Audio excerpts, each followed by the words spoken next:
Okay, I think we got a question in from Gemma. I think this one's for you, Mark. My son is a butterfly swimmer. What's the biggest tip you can give him to improve? He's 10. Okay.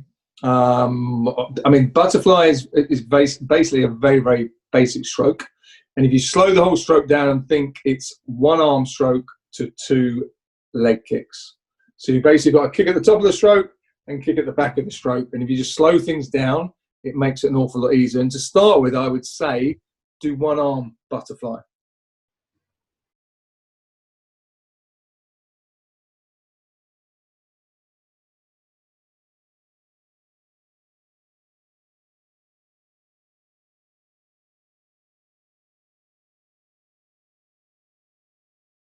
Okay, we've got a question from, this is to all of us actually, from Lily May, who's age 11. She's actually put the name of the club, so from Bluefins in Basingstoke. What was your main inspiration when you started swimming? My main inspiration was when I was 11 years of age. Duncan Goodhue turned up at my swimming club. I saw him on the TV winning the Olympic Games. Saw him win his Olympic gold medal, and he turned up at my swimming club probably about a year later, and we got to touch and feel the medal, and we heard his story, and then probably most importantly saw him swim. And at that moment, I, like the other kids in the club, thought we want to go to the Olympic Games. So that was my first thoughts I had around being a professional swimmer, so to speak. For me, I think it was watching the games in Barcelona in '92 and watching the athletes winning all the medals that they won and thinking that's pretty amazing, and watching the flag raise on the rostrum and stuff with the medal raising ceremony and all the rest of it. And I think that's probably my turning point for me, because it was a city that I kind of knew of a little bit, so it just had a little bit more meaning. And then it's where I got my success as well. So kind of looking back, it's obviously had a touch to me back then. I remember David Wilkie actually. He came, I was 10, and he came to our club, which was so special with his medals. So for him, and it was the same age as you, Mark, I'm not a bit older, but David Wilkie was the same era as Duncan, wasn't he? But, so that was my big inspiration. This is why we do our camps, because we go, and they see you guys, and it's just what we remember when we were their age, because it's huge, isn't it, to see people who you aspire to reach the level they do.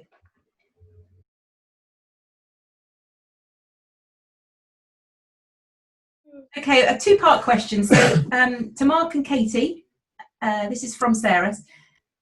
How often did you train when you were 12 or 13 years old? Yeah. For me, it probably wasn't that much, probably about 5-6 sessions a week, maybe something like that.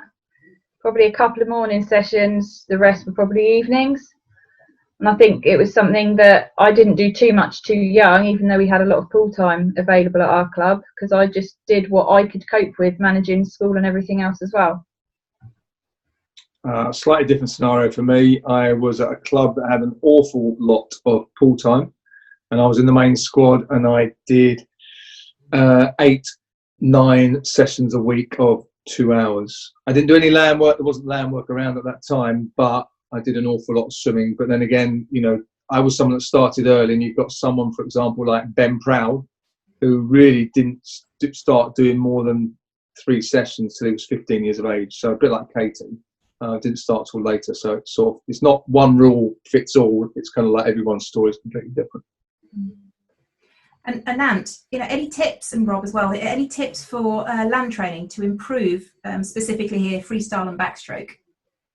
Yeah, I mean, it's just big compound exercises, really. Not trying to, isolate things and stuff like that. Big lift, well, not lifts, but squats, press ups, a lot of core work with your planks, dynamic stuff. Use a Swiss ball maybe, or use a Bosu, something like that. But yeah, essentially, just the bigger the exercises, the better, really, for swimming. Yeah, exactly what Anthony said. Really, just some body weight stuff, depending on their age. If they're relatively young, body weight. As they start to get older, they can start to look at weights and things like that. But it's as we teach on the camps, it's about technique and it's about the quality. Yeah. Jake wants to know, how many medals have you won? International medals. I can't remember how many medals from when we've been club swimmers, or for county championships. But international medals, so European, World, Commonwealth, not Olympic because didn't win the Olympic. But I've won 51 major international medals. Amongst them, I won 11 European titles, 6 World Championship titles, and 2 Commonwealth Games. Katie? Do I have to follow that? Yeah. I think I've probably got about 10 international medals. Similar, well, not similar to Mark at all, but got them at Europeans, short course, long course, World Championships, and probably from being a youngster, club championships, counties, all the rest of that. I have no idea. They're probably in a box somewhere in my mum's loft. Also, Katie, you did win one very important medal, which I did not win. Oh yeah, that's very true, Mark. I'd forgotten about that one. That would be my MBE, wouldn't it? Would indeed. Brilliant. Okay, Jack has also asked here, he's got 2 questions actually. How do you deal with nerves before a race? I think the first thing to realise with nerves is that everybody gets nervous and everyone shows nerves in different ways. Some people yawn an awful lot. I used to yawn a lot, which everyone thought I was tired, but no. I was just trying to get oxygen in. Some people want to pee a lot. We both have a bit of that problem. Well, I think I do anyway. Some people get chatty. It worked for me. Like you? Yeah.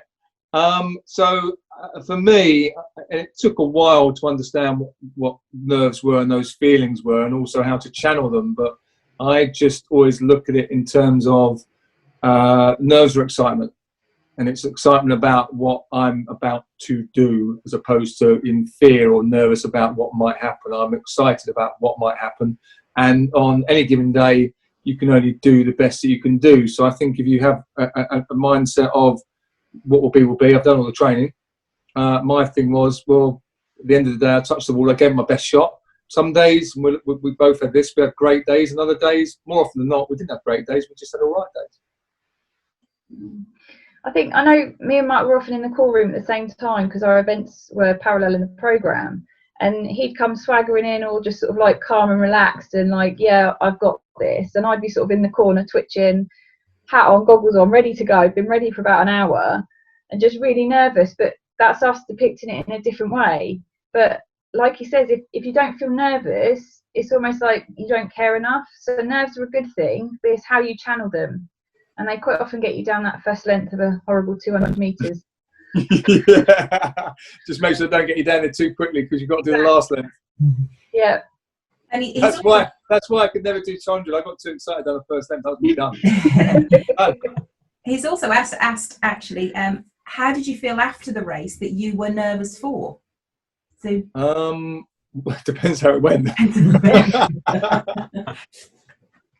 I think always, if you go in there and you give it your best shot, because you don't go in there to fail or go slow. You go in there to go as fast as possible.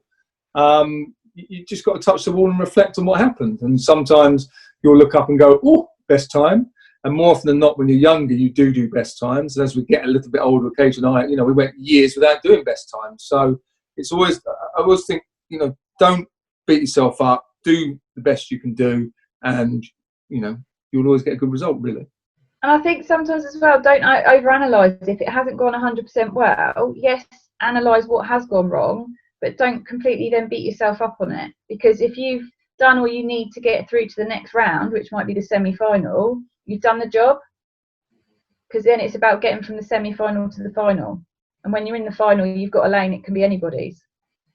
And we'll both say this, you actually learn more from when things aren't going right than you do when they're going swimmingly. Very good.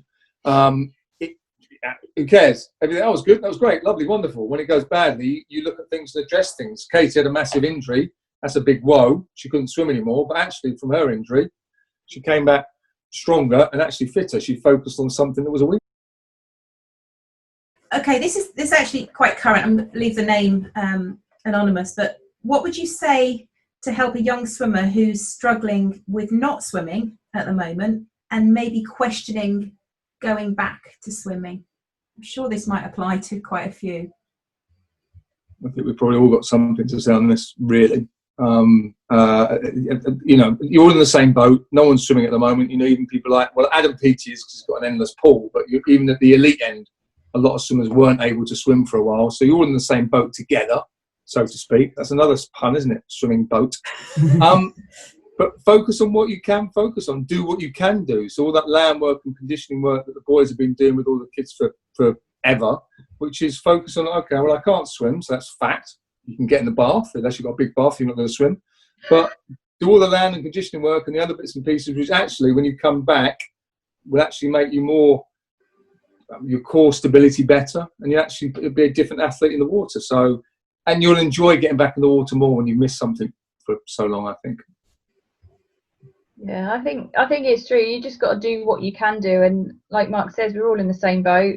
So it's just managing the situation and doing what works for you, and try and keep a record of what you're doing as well, because it might work really well, and it might actually, going forward, you might be able to mix up a bit more land work stuff with what you do in the pool, and just make it a different program that works better for you. Yeah, just touch on that, Anthony, actually, because a lot of swimmers are just, that's all they're doing is land work.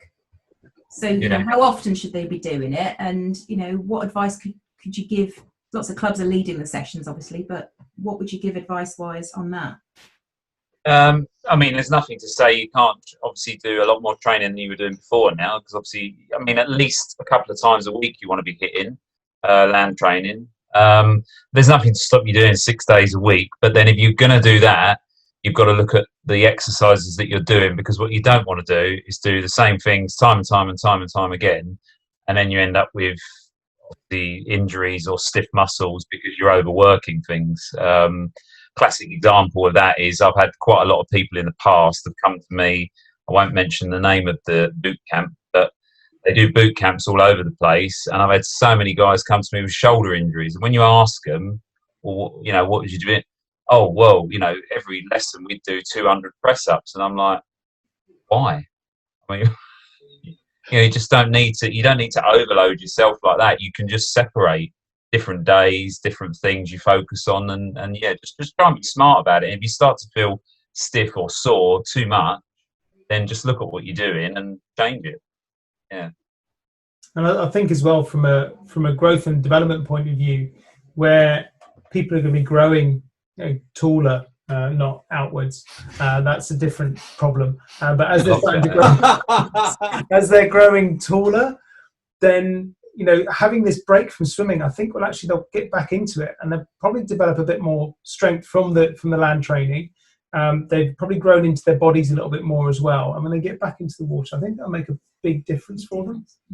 I have a top tip also, which is YouTube is very, very good for people to, you know, it's one of these things that the visualization of visualizing something. So, right, they can't swim at the moment, but actually watching the best people in the world, like Caleb Dressel, Adam Peaty, Missy Frank, whatever stroke they do and they want to learn or get better at, there's so much video content out there. Watch it. The more you watch something, it goes in here and it comes out here. You're not going to become that person, but it will make you be and understand the stroke and the elements of our sport so much better. I think as well, if you've had a break from something, when you get back in the water, if you have got any amendments you need to make to your stroke, that's the prime time to do it. Mm. Brilliant.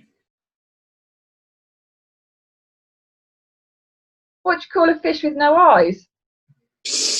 Yeah! Mark, why don't you tell us your fish joke, Mark? What's Edward Woodward without the O's?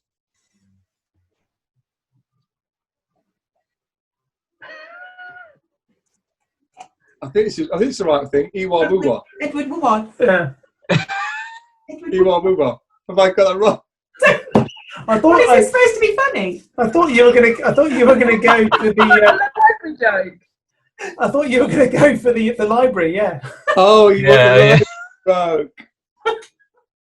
Well, okay, I walked into a library the other day and I asked the librarian if I can get some fish and chips. And the librarian said to me, "This is a library." So I went, "Oh, can I have some fish and chips, please?"